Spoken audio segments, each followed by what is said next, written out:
Okay, boys. Stretch it out. Ooh. It's early. Time to spam the Carlton Facebook. Let's go. Today we have, on the left, Team 7 playing the team on the right, Team 8. I hope it's going to be exciting. I know two of these players are on my team for CSL. And I think it's going to be a good one. Mainly because there's been a good amount of very polite shit-talking going on in the middle here.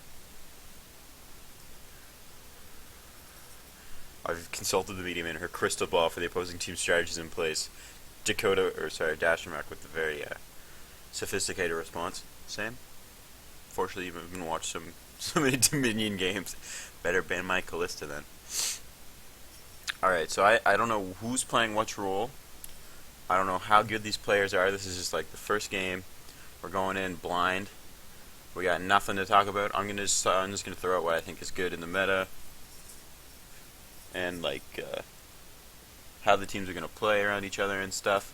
So my main job for this cast and for every cast throughout the whole tournament is to criticize your builds, your team play, your synergy, your warding, your decision making, your map rotations, and most importantly, your skill shot trajectories. So let's get this fucking game. Why are they not starting?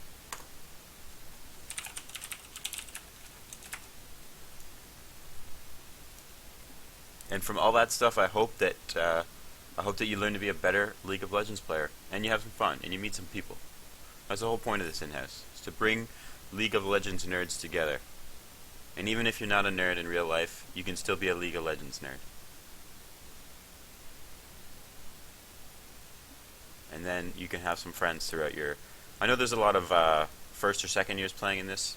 I'm a third year myself, so I've been playing with some of these guys for a couple of years now. Like I've known Dakota for 2 years. And Zach for a year now, Zach Dasher. But if you play in these tournaments and you start meeting people, you probably play with them next year and the year after that maybe, and have a lot of fun. Okay, so we're just waiting for one of the players to download TeamSpeak, and then we'll start up.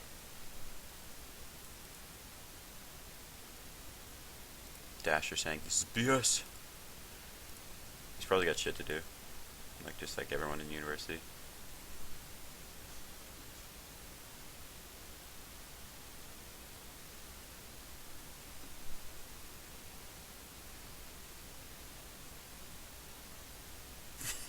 So the guy who showed up like 15 minutes late is like, tardiness is not appreciated. Oh, I'm supposed to give Dakota a shout out? Alright. Dakota's the most whipped League of Legends player I've ever met. His girlfriend's got him on a real tight rope. But he's a good player. He's a good player. And he likes playing normals. And his favorite champion is Ezreal. I recommend you ban it every time you play against him. Other than that, he's a good guy. He's a huge CLG fan. So, you know, feel free to tear him apart for that. But unfortunately, CLG's doing pretty good. So, I mean, I'm a TSM fan and they're kind of struggling right now. So, hopefully they'll pull their shit together. If you hear any sort of noises in the background, it's because I have a cat and he's like attacking something.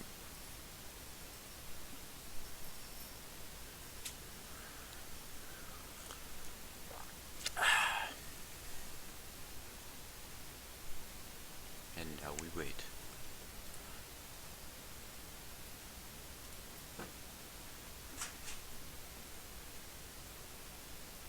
I think the people who are watching the stream are the people in the game. Jesus Christ. That's so funny. If you're not in game or going to be in game soon and you're in the Twitch chat, please let me know. Alright, we're into picking bans. Let's see what we get. I'm assuming there's going to be an Ezreal ban from the blue side team. If not, then they might be trying to force bans away from other people, other individuals. Like, most of these teams do scouting, so they'll check out, oh, is he going to ban someone? 6 seconds, 5 seconds. Oh, there's the Lux ban. Lux is a really priority pick. I am really in game. Oh, we got a couple people.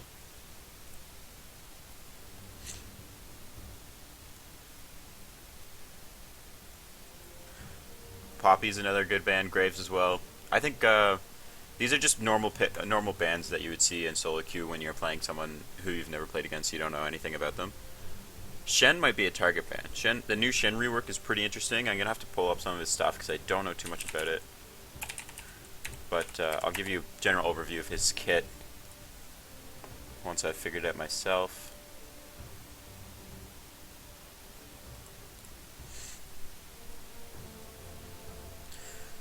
Let's see what else we got. Fjordband coming in, also so pretty standard. And a Mundo band last. I think Mundo is a bit overrated on this patch. He was really good last patch, then they nerfed his E damage, and I think it was his ulti they nerfed a bit, and he seems to have been falling off. Like, his early game is just as bad as it was before, like in previous seasons and stuff. So he's still the tank monster that he's in the late game that he was before, but his early game struggles a lot more, and you can punish him a lot easier. But if they couldn't figure out another ban, then of course they could just take away the Mundo and not have to worry about it. Ezreal picked up first pick here. That's really good. That picks away from Dakota. That's his favorite champ, and I think Ezreal's really strong right now. You can play him a multitude of ways. You can still go for like the Trinity Force if you want, but most people will go blue build, grab the tier. Scales really well into late game. Really good for kite and poke compositions, and still does a ton of damage. Like, despite being in lane against an Ezreal who's only got a tier, if he hits all his Qs in lane, then you're still like gonna win a trade or go even on a trade, even though the enemy bot laner might have two long swords or a pickaxe or something like that.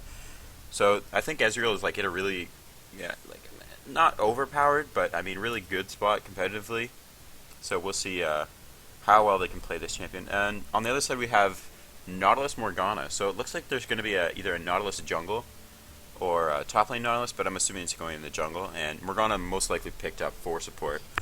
Both these champions are both really pick oriented. It's looking like they're gonna. Looks like they're gonna try to get a lot of picks with this team comp. I'm not sure what else they're gonna play, but they could easily, maybe the Lux was banned away, so that's a really good pick in pick compositions. But I'm not sure what else they could take mid. Who's really maybe Ari? Ari is really good right now, I think. Oh, and Tahm Kench was left on the bench, unbenched. Will they pick him up?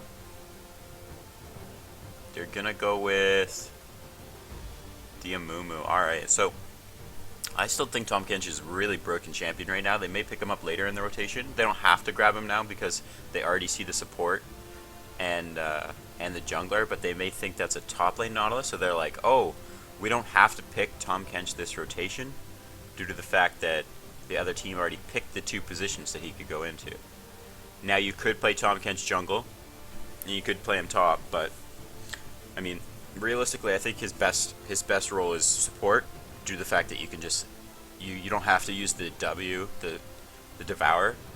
You don't have to use it offensively to do a lot of damage. You can use it defensively for pretty much any situation if you're playing support Tahm Kench, and it just lets you be more versatile in how you kite for your team and peel. And like really peeling someone with Tahm Kench is like the best thing you can do.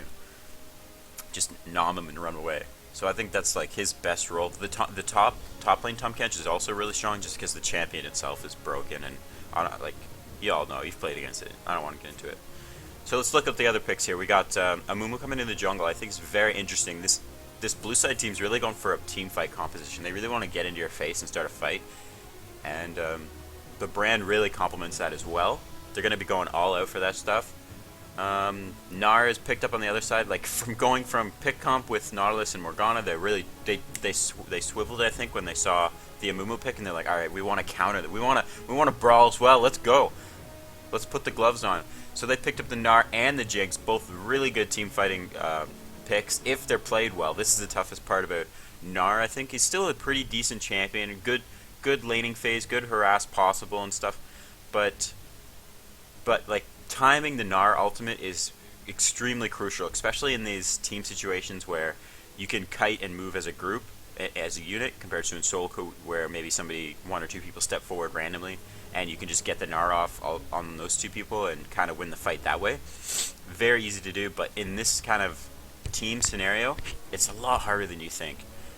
And teams can play around your Gnar bar and stuff, and they time your flashes, and they know when you're gonna have the possibility to engage in them. They can just back away from an area. But with that being said, if Gnar has that kind of potential risk, then they can push them off of objectives like dragons or towers. So I think this is a good pick, but I don't think that's going to stop Blue Side Team from really going ham and starting to fight. They have the Pantheon, just picked up Pantheon top lane, as well as the Tahm Kench, which we already talked about. So that's exciting. But they're really going to want to start Brawl. It's going to be going in with either a flash or a bandage from a Amumu to start the fight. And then Pantheon's going to ulti right on top of them, and Brand's going to do AoE along with Tahm Kench there to peel for the Ezreal. I think it's a pretty strong composition. I mean, Amumu and Pantheon are not really meta picks, but I think you're going to want to go for comfort in this tournament. You're really going to want to show off what you got on your favorite champs.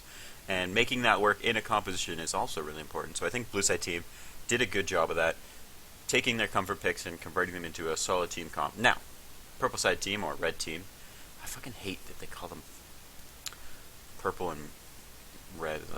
Okay, we're just going to call it red. Okay, it's going to go red. Red Side Team also picked an engaged team, and they also got the Corki mid, which is a very strong pick, I think. So with Corki mid, they're going to be looking to get a lot of packages off, and roaming with Corki mid is a lot of fun. If you get the package, you can just go to one of the side lanes and just pretty much package in from the middle of the river and get a kill or double kill in the bot lane and stuff. So that's going to be really important for the Blue Side Team to watch out for. Mainly looking to try to keep Corki down in lane. I think you should try to get a few solid ganks on him early on in the game. I mean, Amumu is not the greatest for early ganks. He's only got one form of CC, and then he's pretty much relying on the red buff for auto attacks. But if Brand lands a nice stun, they can blow him up. Brand does a ton of damage in the early, and the whole game pretty much. Brand is the epitome of glass cannon, I think. Unless you get Riley's Crystal Scepter, but that's a little later in the build, I'm assuming, unless you rush it. I don't think so. But really, some solid pressure on the Corki to keep him down and to keep him trying to accumulate farm rather than go to other lanes and gank other lanes and stuff like that. Now, another huge part of this game, I think, is going to be the roaming from the supports. We have two really strong roaming supports. Morgana, great for trying to get picks with her binds. If she's ganking a lane, she just pops out of nowhere and hits a bind. That's easy CC follow up for the Corki to land all of his skills and do his mass amount of burst in a second on the mid laner. So I think that's the support roaming is going to be interesting, and Tahm Kench as well is just great for getting in the face of the enemy team. Can tower dive quite easily with the gray health. So I think this is going to be a really fun game. I'm so happy that neither of these teams decided to go for a pick, or for a poke comp, or kind of sieging teams with control mages. No, we're going all out. We're fighting every fight. I hope they all step up for the dragons. This is going to be a good one.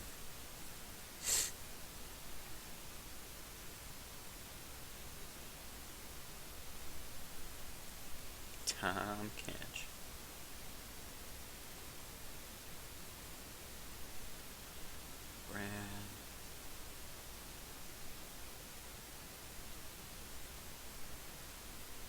I think the most versatile lane, or the most action-packed intensive lane of this game will probably be the Brand versus Corki.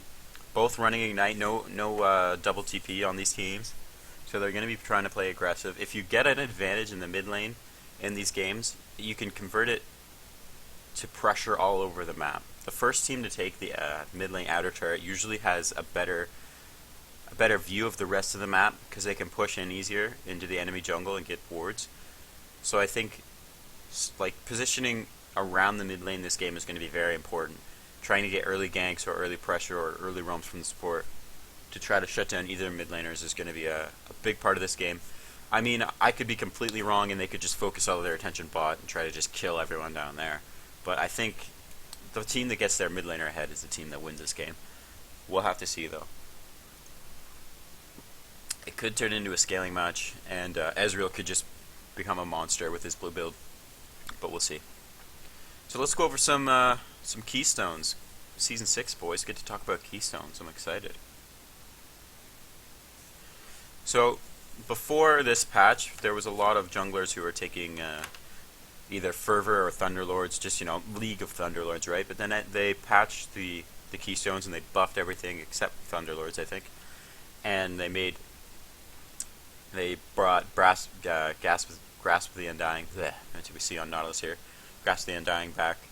But most junglers now are running Strength of Ages, which gives you, if you don't know it, every monster you kill, every large monster you kill in the jungle, which means like Gromp, large wolf, large raptor, so on, and the buffs, of course, give you 10 bonus HP.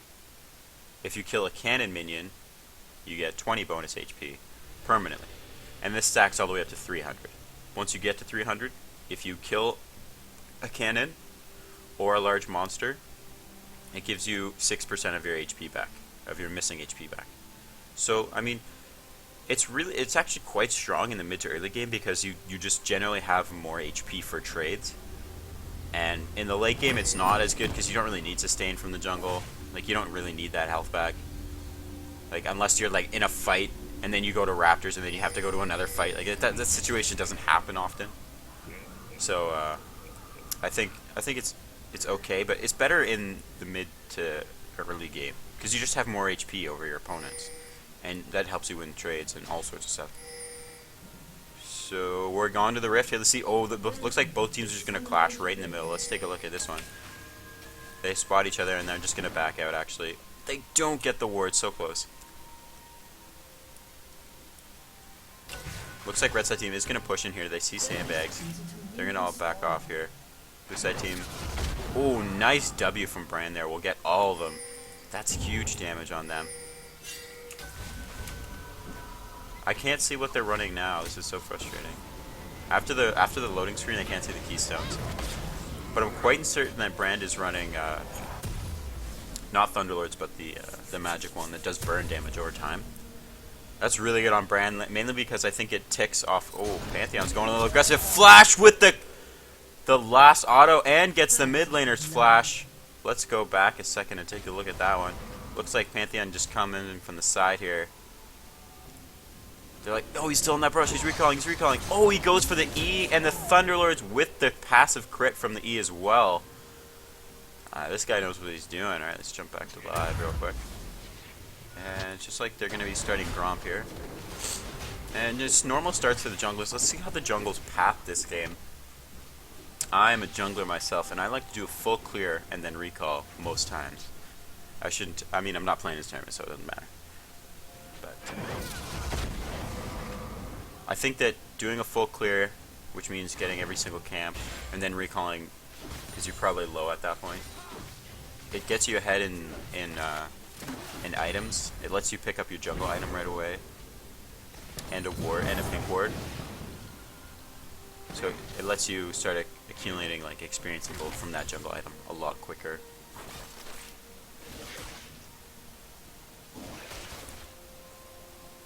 So anyways, let's take a look at these the item build so far. Oh wow, some nice trading in the mid lane. Dakota's already without a flash, so getting pressured by that Brand early is really smart. Looks like the bot lane of the blue side team hit level 2 a little earlier. They're gonna pressure in. A little trading in the top lane as well. Alec really trying to zone out Dakota, doing a ton of damage here with mainly just autos. He flashes forward, ignites him. There's gonna be an ignite back, and he gets the auto kill with the help of the ignite. Real aggressive play here. And this Brand is going to start getting a little too fed. Oh, a lot of good training in the bot lane. Tahm Kench almost goes down. Hasn't taken his gray health yet, so he's going to need to pop some pots to get that health back. Good binding from Morgana. Jinx get an auto before he's eaten. A lot of pressure from Pantheon. The crit did happen, but not enough damage, and it looks like the jungler from the red side who's just going to show up and just start fighting him. I don't know about this. It's a lot of minions in that creep wave, and the Pantheon ain't backing down.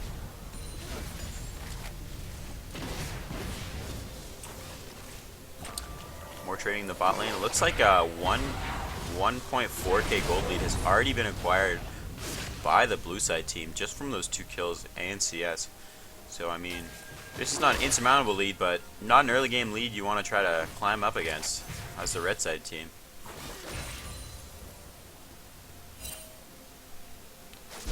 Looks like Amumu did do that full clear I was talking about, whereas Nautilus had to stop and go relieve some pressure top lane.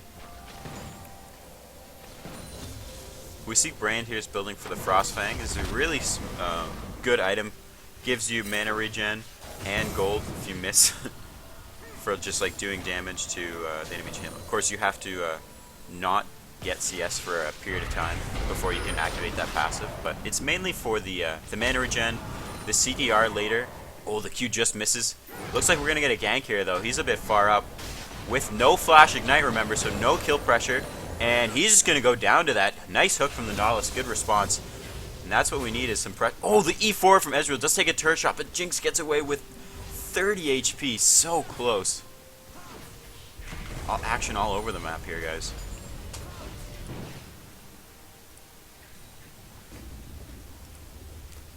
Mumu's just been farming up and went back and grabbed himself a Hunter's Potion and a Tracker's Knife. As I said, the Frostfang will upgrade into the Spooky Ghosts. Less Spooky Ghosts. And just a good item for Brand, mainly because he doesn't have any long-range CC or snares or anything like that, so the slow is very helpful, along with the CDR that it gives, and the mana back. He'll likely build from that. I'm not sure actually what Brand's build in the mid lane right now, but he might go for the Ryler's Crystal Scepter, or into like just pure damage with Eludens. We'll see how that goes. Both junglers will pick up Tracker's Knives, very important for team games to get those wards, considering the fact that it's just not worth it anymore to buy a Sightstone. It's too expensive, it doesn't give you great health stats, and it only gives you 3 wards instead of 4 like it did last season, so it's just, you probably won't see a lot of Sightstones on junglers anymore, if ever. Just the Tracker's Knife. Good binding by the Morgana in the bot lane here. The CS for Jinx is not looking so great, but it's quite hard to lane safely against this Ezreal Tahm Kench lane. If they take one step out of bound, get hit by a tongue lash, and then Ezreal goes full in on them. Oh, we got a nice little fight here in the mid lane. Mumu's coming up for backup. He's gonna get the bandage toss. Alec barely. No, he doesn't get away. The hook was saved. Nice gank by the Nautilus. He's gonna come in. Good flash by Dasher. He gets the kill there. He is level 6 versus level 5 Nautilus, but he's down a lot of HP, and he's just gonna walk away. Oh no, he goes back in. He's almost out of mana. I'm not sure that was the right choice. Flash forward. The last auto picks him up with the W for damage. There's the TP a little bit late, I think.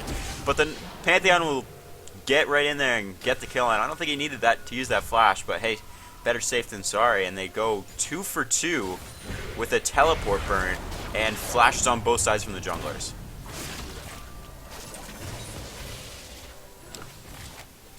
So overall, I would say that's better for the red side team, mainly because the Gnar got to stay top and got to freeze the lane a little bit here and get some of that CS back from being behind so much.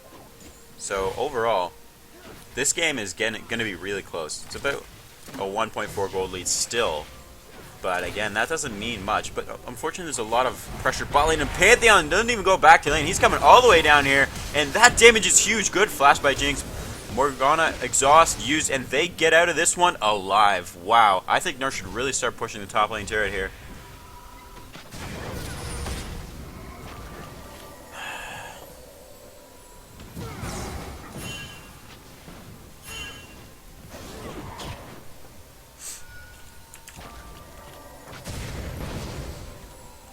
Looks like Dakota's just poking Pantheon as he makes his way all the way back to top lane, the walk of shame after not getting a kill there. It looks like Mumu's going to rotate down bottom. He's got good warding here. He's just trying to pop another one so that he can't clear that out with the red trinket. So they will retain vision of the Nautilus. They know where he's at approximately.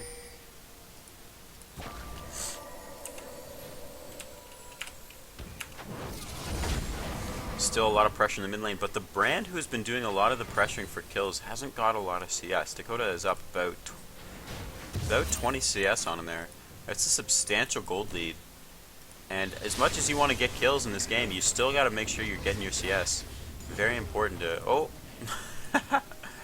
They do get a nice invade on that blue buff, knowing that Nautilus was on this side. I could see him on a ward here. But... Oh, cancelled the Tahm Kench. They knew that Jinx had no flash, so they could have gone in for the kill. Surprised they didn't commit there. Right now it just looks like both teams are trying to farm up. Dakota is going to recall, and they see that, and they're going to go for Dragon here.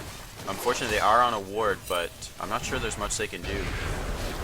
Gnar does have his TP if they want to make a play on this Dragon.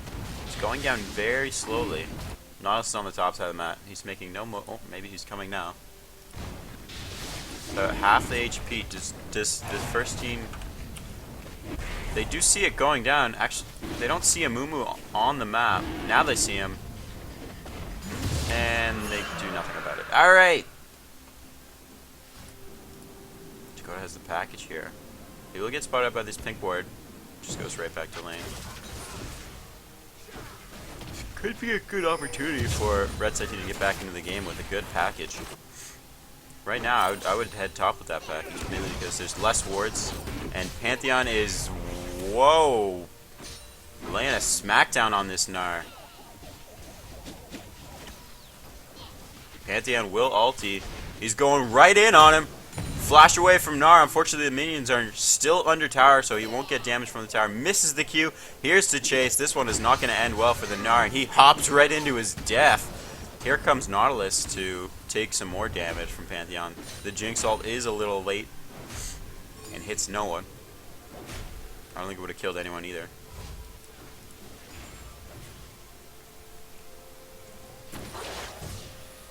And the Pantheon is really using that first blood to his advantage, getting a huge lead, tons of pressure. Another nice gobble from the Tahm Kench. Ooh, Brand doing some nice damage here. Is he going to go for the all-in? He's pressuring Corki back, and they both just walk away.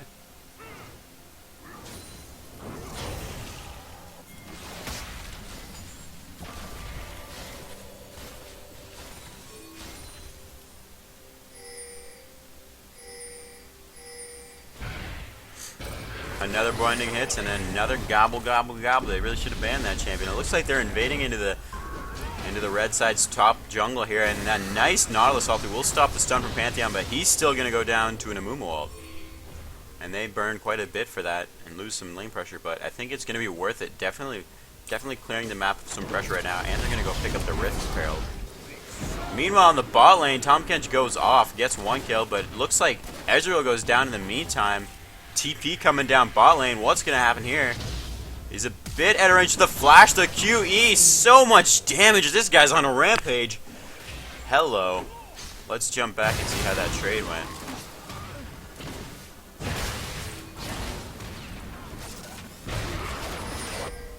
So he gets eaten. Spat back out onto the pool. And it looks like Morgana here is going to go for the ward. Oh, he misses that, and she backs up. The fight starts right here. Jinx gets some nice traps on him and focuses Ezreal down as the Tahm Kench was going for the kill, and she barely gets that kill. And then we saw the Pantheon come in later. And we're going to zoom forward here to Dakota dying again. Hey! Way to be, bud. Let's see what happened there. Jesus. This game has no chill. Yeah, just the ultimate use. Looks like he's going to Spooky Ghost here. Oh no, just hits a nice Q, gets the stun.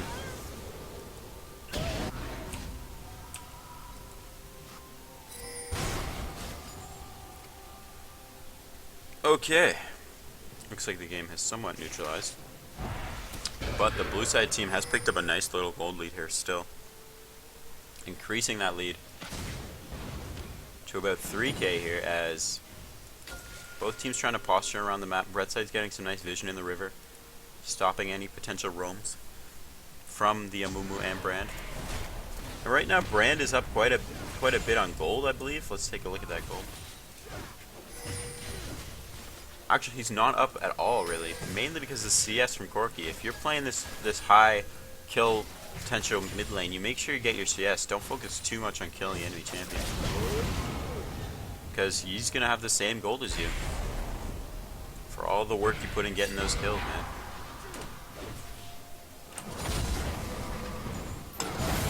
It is gonna be easier for him now once he's got some items. He did pick up a needlessly large rod, so that could most likely build into a Ludens Echo or a hat or a Zhonya's. I'm not sure how much you need the Zhonya's right now. And it looks like they're in a bit of a troubled spot as here comes the gank from the Amumu. Nice E4 fight by Ezreal. Amumu Bandage does miss, but he flashes ultis, gets the kill on that one. Then is the double kill picked up by the blue side team as the bot lane falls. And they saw him on that ward too. They just couldn't get out of there in time. And it looks like map pressure all over the place for blue side team as they pick up another kill in the top lane. This Pantheon is going off. Oh, look at that. Look at this build. Good idea on this guy. Picked up Distortion Boots really quick in the game to give him lower CD on his flash and teleport. He can make the plays all day long. Flash stun really important for the Pantheon, it seems. They want to prioritize that quite a bit.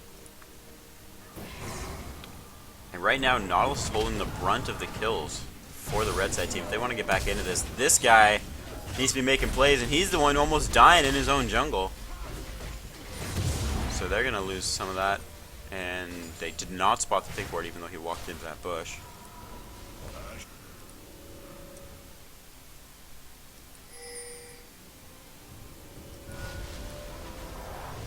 Regrettably, I must retire in order to find a digestion. Fucking dumb Kench, man. You gotta bench the Kench, boys. He's too strong in a team scenario, I think. Far too strong. And it looks like Pantheon's going right in on the Jinx here. No chill from this guy, and he just blows her up in half a second. That damage is absurd. And what are they going to do about this guy? They have to blow him up in team fights, but no one's grouping. There's no fighting actually happening. You can just get picks. Oh, there's the package we've been talking about. But Pantheon goes right in on him and tries for the kill and gets it to flash forward a little aggressively, but he tries to kill Morgana and almost dies to the package radiation. And here comes the rest of the team as Nautilus gets picked off. He tries to get the kill on Pantheon. Not enough damage. He will get stunned up before he can even auto. And Pantheon lives to fight another day. Gnar does pick up the top lane turret, but all in all, man, this is not going so great for this red side team. As they start getting pushed in on their second turret here. Pre-20 minutes. Looks like Jinx is a little cut out. Amumu is so tanky at the moment.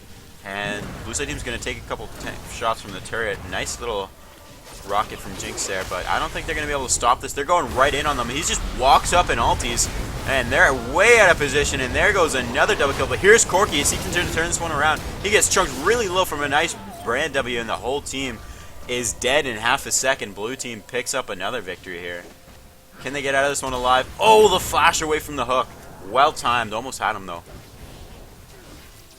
And Gnar's like, guys, what's happening?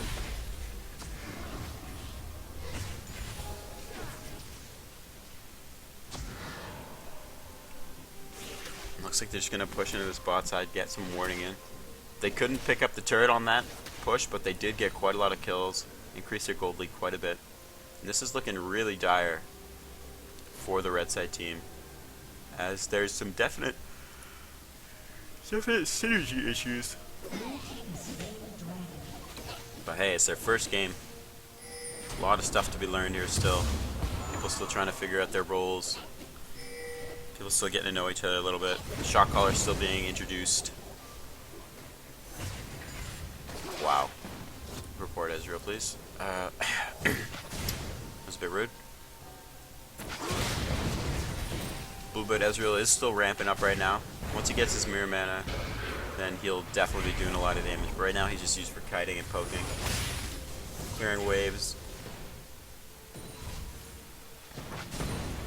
And Brand did build into that Rylai, so he's going to have slows for days on his Spooky Ghost and on his basic abilities. So I don't think they're getting away from this guy if he ever gets too close.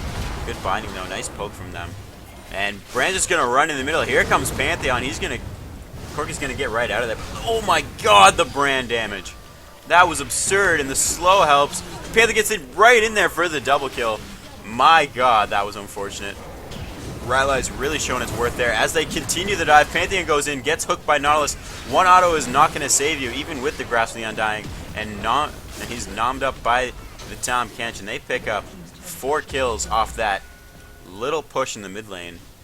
And the pressure from the Pantheon ulti. And Gnar's like, guys? Guys. Nothing he can do in this one. Jinx as well. Or sorry, there was only 3 kills, but they give up the both mid turrets for that one. And a nice hook in by Amumu here. He's gonna pop the ulti, and that's a dead Gnar. This Pantheon's damage is absurd. 13-0-1. This guy is making it very clear he's the MVP of this game.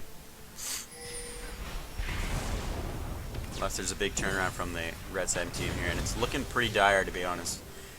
The best way I could see them getting back into this is just getting picks by setting up pink wards in their own jungle, and then getting the nice Morgana binds into burst from Corki, and they try to get a few kills back that way. But it's unlikely that blue side team will push into their enemy jungle without going as a group of 5. So, oh, here we go again. Here's the Pantheon. He's just gonna pop. Whoa, okay then.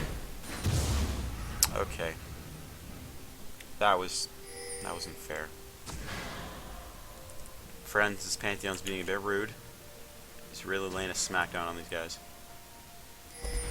And they will push into the bottom side jungle here. They don't have any wards placed, but they are just walking wards right now. They see everything. A nice flash forward by Pantheon, and she's dead. Well done. This is troubling. Giving him that first blood really hurt. Made him very hard to gank. Too much damage in the early game onto the Gnar. He was not able to assist with ganks, and that let him just snowball off of having so much pressure. It's a tough one. They get the night. Oh my god, the Morgana bindings are completely useless.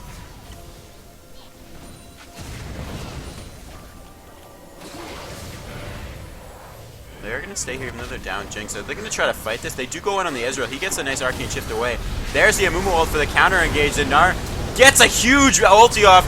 Morgana's going to get a nice 4-man ulti, but she dies way too fast as the Pantheon comes back in from being at base, teleports in, and the team picks everything up. Here comes Pantheon again. He's not done. That's his ulti. He's going to use his blade. Wow.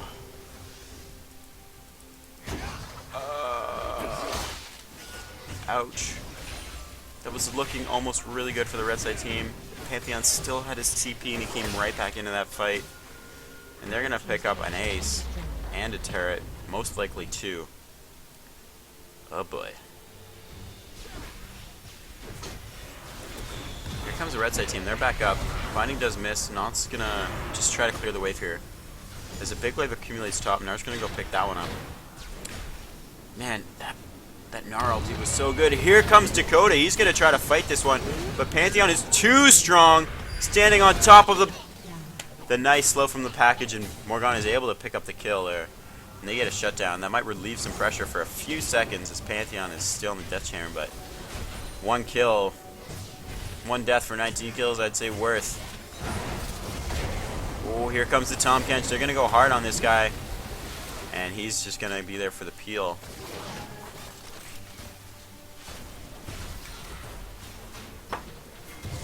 Team 8 is really struggling here, boys. Flash forward from Tahm Kench. He's going to go hard. First auto, second auto. There's a slap. Nice arcane shift from the Ezreal, and he picks up the kill there. He's on a rampage with double buffs. And even without Pantheon, there's still threats on the map for this blue side team. And looks like they're going to try to rotate top. Nope, they're just going to siege in the mid lane here. Should probably grab that minion. It's 1 hero minion. The gold lead is substantial at the moment, 15k. Very hard deficit to climb back from, especially with the constant pressure of this Pantheon. Ulting and teleporting all over the map. The double global threat from just one player, mainly due to those distortion boots picked up early. So really converting his lead with a lot of pressure. And they might rotate top here. They have a wave coming in, but they're just going to siege mid. Morgana takes a step out of bounds. Same with Jinx, and they both get slapped for their mispositioning. Amumu goes right in, Gets the exhaust down from Morgana, but she dies to Tahm Kench in half a second. Good not ulti. There's the Brand ulti. It goes off. Tons of damage on the whole team. Holy smokes. Jinx is burning down. And Pantheon's like, I need to finish this. Amumu goes in as well. Here's the dive. This most likely to end the game. Narc goes in, tries to get a kill. How did that miss? Oh, looks like Brand dies getting a little too aggressive on the Corki here, but Corki is not going to save this turret from going down. As the Arcane Shift, and there's the Valkyrie away. He needs to recall as they lose their inhib here, and they're probably just going to back away after this one. Now Pantheon's going to get a little cocky and stick around. Binding does hit, but I don't think that's really going to do much. Corki is too low. Can't stop the recalls. Here comes the Pantheon with the flash. Q. And the nice stun over the wall. Wow, nice play, to be honest. But he's all low now. We got a tank to keep him down. Let's see if he can do this. Oh my god, that Death Stance is really doing work here. Next challenger approaches. And he will get the stun off. Just misses the kill on that one. Flash away by Gnar. And there's the shutdown from the Jinx. Holy smokes, that Pantheon is absurd.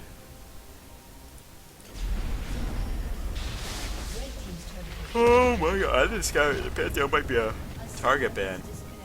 Oh, he died twice. He's like, fuck this game, I'm AFK. Team, please.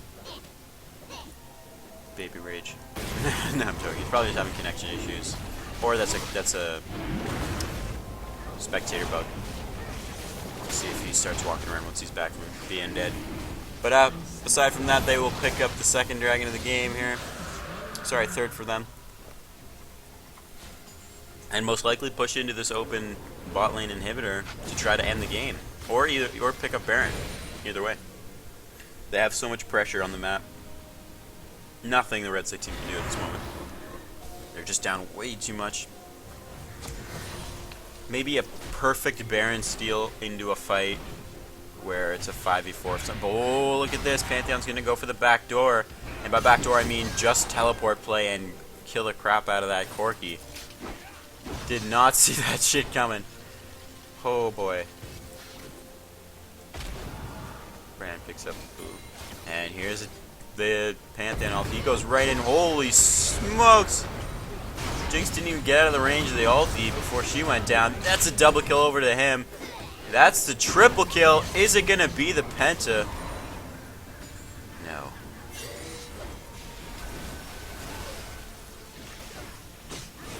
Boy, did this game snowball. 26-2, my friends.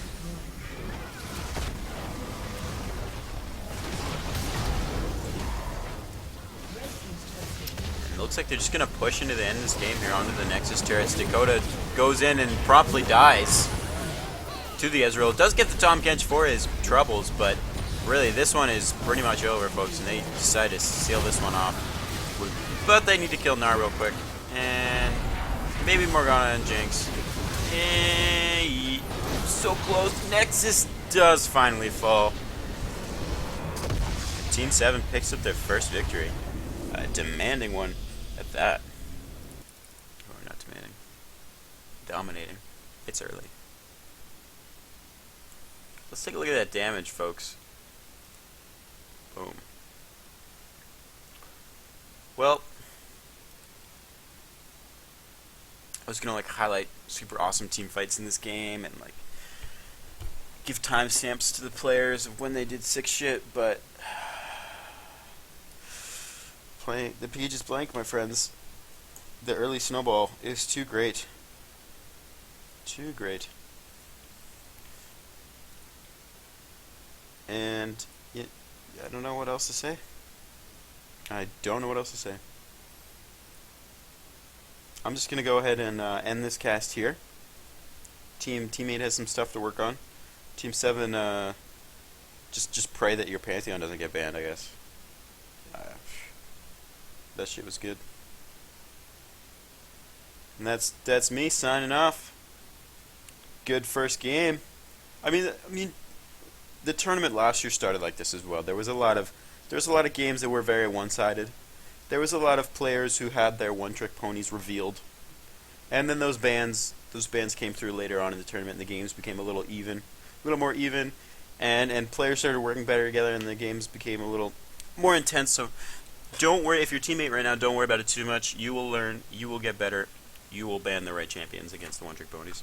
I'm not saying this guy is. Maybe he just plays Pantheon on the off chance. But, I mean, he's pretty damn good at it. So ban that champion next time. And then see what else he's got. Other than that, guys, that's me signing off. Great game to Team 7, I mean. And I'll see you guys later. Peace.